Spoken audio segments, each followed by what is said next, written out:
You, John Fitzgerald Kennedy, do solemnly swear I, John Fitzgerald Kennedy, do solemnly swear that you will faithfully execute the office of President of the United States that I will faithfully execute the office of President of the United States and will, to the best of your ability, and will, to the best of my ability, preserve, protect, and defend the Constitution of the United States. preserve, protect, and defend the Constitution of the United States. So help you God. So help me God.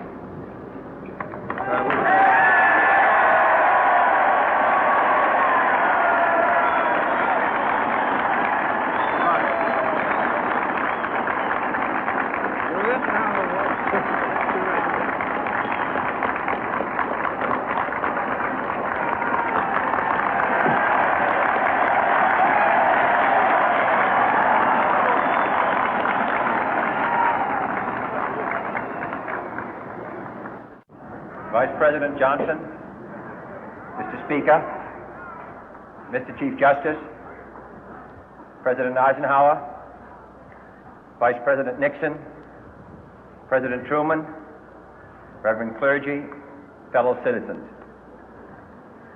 We observe today not a victory of party, but a celebration of freedom, symbolizing an end as well as a beginning, signifying renewal as well as change.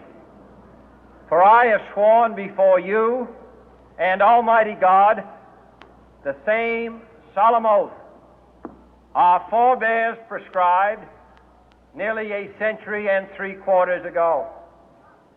The world is very different now, for man holds in his mortal hands the power to abolish all forms of human poverty and all forms of human life. And yet the same revolutionary beliefs for which our forebears fought are still at issue around the globe.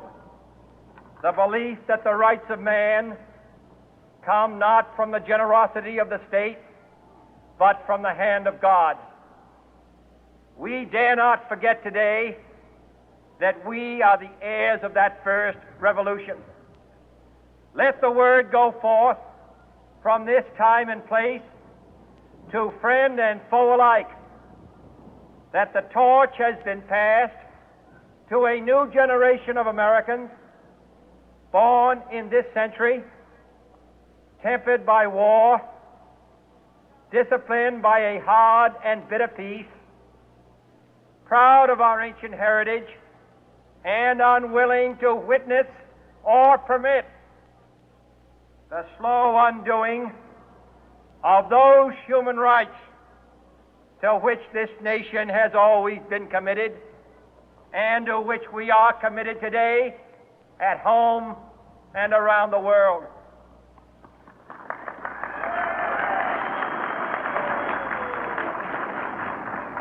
Let every nation know, whether it wishes us well or ill, that we shall pay any price, bear any burden, meet any hardship, support any friend, oppose any foe to assure the survival and the success of liberty.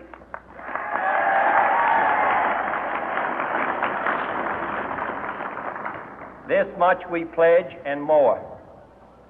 To those old allies whose cultural and spiritual origins we share, we pledge the loyalty of faithful friends. United, there is little we cannot do in a host of cooperative ventures. Divided, there is little we can do, for we dare not meet a powerful challenge at odds and split asunder.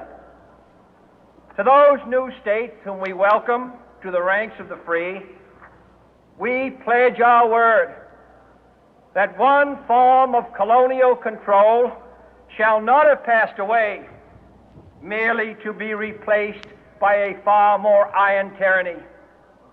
We shall not always expect to find them supporting our view, but we shall always hope to find them strongly supporting their own freedom, and to remember that in the past, those who foolishly sought power by riding the back of the tiger ended up inside.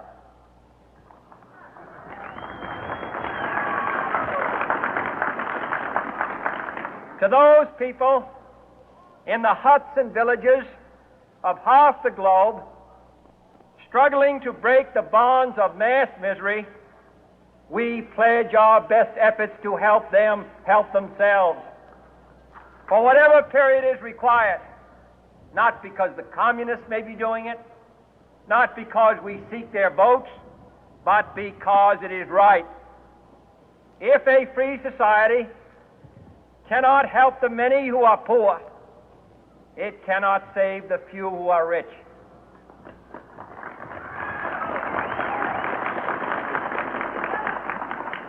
To our sister republics south of our border, we offer a special pledge to convert our good words into good deeds, in a new alliance for progress, to assist free men and free governments in casting off the chains of poverty.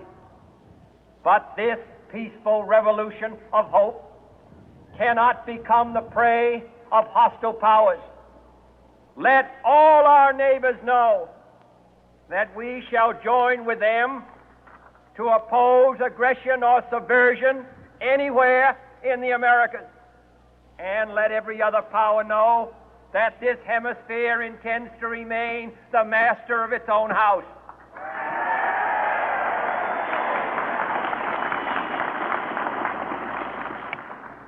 To that World Assembly of Sovereign States, the United Nations, our last best hope, in an age where the instruments of war have far outpaced the instruments of peace, we renew our pledge of support to prevent it from becoming merely a forum for invective, to strengthen its shield of the new and the weak, and to enlarge the area in which its writ may run.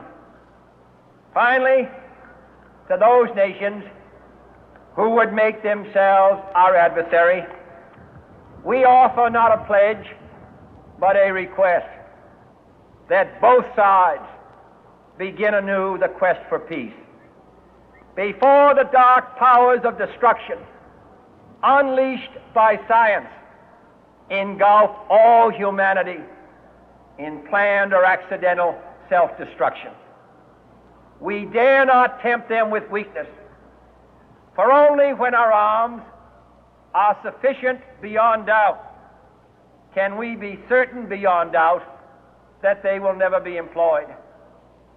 But neither can two great and powerful groups of nations take comfort from our present course, both sides overburdened by the cost of modern weapons, both rightly alarmed by the steady spread of the deadly atom, yet both racing to alter that uncertain balance of terror that stays the hand of mankind's final war. So let us begin anew, remembering on both sides that civility is not a sign of weakness, and sincerity is always subject to proof. Let us never negotiate out of fear, but let us never fear to negotiate.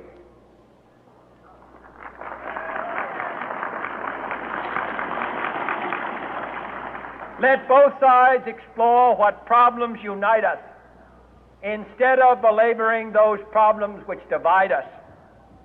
Let both sides, for the first time, formulate serious and precise proposals for the inspection and control of arms, and bring the absolute power to destroy other nations under the absolute control of all nations.